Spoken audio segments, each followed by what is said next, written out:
So, what's the real difference between a rough idea on a whiteboard and a company that actually gets its first check? Well, a lot of the time, it's not the tech, it's not even the market size, it's the story you tell. Let's dive in and unpack the kind of narrative that gets funded. And this right here, this is the whole game. You see, a really powerful story, it turns those early, maybe even flimsy signals into genuine belief. It helps an investor see the exact same future that you do. It's the vehicle for your entire vision. And here's the thing, it's a trap so many founders fall into. They've got a brilliant idea, but the story they tell is just a tangled mess. They're aiming for a round of applause, when what they really need to be building is unwavering conviction. That is the million-dollar question, isn't it? It's not about some slick delivery or perfect polish. It's about something much, much more fundamental. So what is it that makes them lean in instead of just, tuning out? Okay, first, a huge mindset shift. Investors aren't just listening for a pitch. No, they are scanning for a pattern.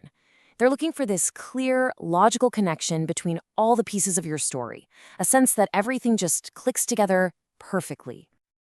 While you're talking, these are the questions running silently in the back of an investor's mind. It's the subtext to the entire conversation. And your narrative, its main job is to answer all of these before they're even asked. You want to build a case so strong that these concerns just melt away. And the bedrock of that whole pattern, the absolute starting point for any story that gets funded, is a real, deeply understood problem. We have to start right here, not with your amazing solution, but with somebody's genuine pain. Here's the bottom line. Your story has to be anchored in a problem that is literally keeping someone up at night. I mean, if you can articulate that struggle with more clarity than the person actually experiencing it, you instantly earn their trust. The pain should be so palpable, it sells itself. And this is the power of being specific. Companies struggle with operations. I mean, that's so vague, it's forgettable. But the image of a warehouse manager drowning in paperwork with just a clipboard and a whiteboard to track live inventory, that's a tangible visual problem. You can almost feel the frustration.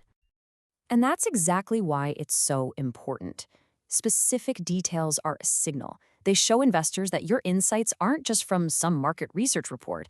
They come from real conversations, from lived experience. It's the proof that you've actually done the hard work. Okay, so once the problem feels real and specific, the narrative has to pivot. It has to connect it directly back to you. Why are you, out of everyone on the planet, the one to solve this? This is the next critical layer of the story. And listen, investors aren't just looking for a perfect resume. They're looking for relevance. They want a story that shows you have some unique insight or a deep personal connection to this problem. The best narratives make it feel like you couldn't not build this thing. All right, now we get to the solution. The common trap here is to immediately just launch into a long list of features and tech specs. But a powerful narrative, it does something different. It frames the solution as the inevitable, almost obvious outcome of the pain you just described so vividly. Just frame your solution around this one question. What is different for the user after your product exists? What do they stop doing? What becomes faster or easier or smarter? If you can clearly articulate that before and after, the value becomes completely obvious without you ever having to list a single feature. So, you've got a problem, you've got the founder fit, you've got a solution. But does anyone actually care?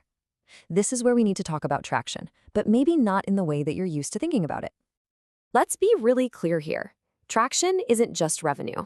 At this early stage, it's any signal at all, that the market is already paying attention. It's tangible proof that your idea has a gravitational pull, that you're not just building something in a vacuum. Just think about these for a second. 30 deep user interviews that all confirm the exact same pain point? That is powerful traction. A signed letter of intent from a pilot partner before you've even shipped a line of code? That's traction. These aren't just little anecdotes. They are clear signals that show you are already in motion. So let's bring all these pieces together. A great narrative sequences these elements, the pain, the founder, the solution, the traction, into a story that feels like it's already unfolding. It creates this powerful sense of momentum. And a big part of that arc is showing a really smart market strategy. Saying you're going after the entire supply chain industry, honestly, it just feels naive. But defining a sharp, focused entry point, your wedge, that feels strategic. It feels credible. It shows you have a real plan to win your first customers. And please, never forget this. After you leave the room, your investor has to become your champion. They need to be able to go pitch your company to their partners. A short, sharp, and clear narrative is one that can travel. If they can nail your story in 30 seconds, your chances of getting funded just went way, way up. You know, at the end of the day, it all comes down to this. A big vision is great, but what truly gets an investor to write a check is the feeling that you are already moving, that you have velocity. That's not a bet on an idea, it's a bet on momentum. So, here's the question I want to leave you with. Is your story just a pitch, or is it a roadmap? Because the narrative that gets funded isn't just about where you're going, it's about proving, without a single doubt, that you're already on your way.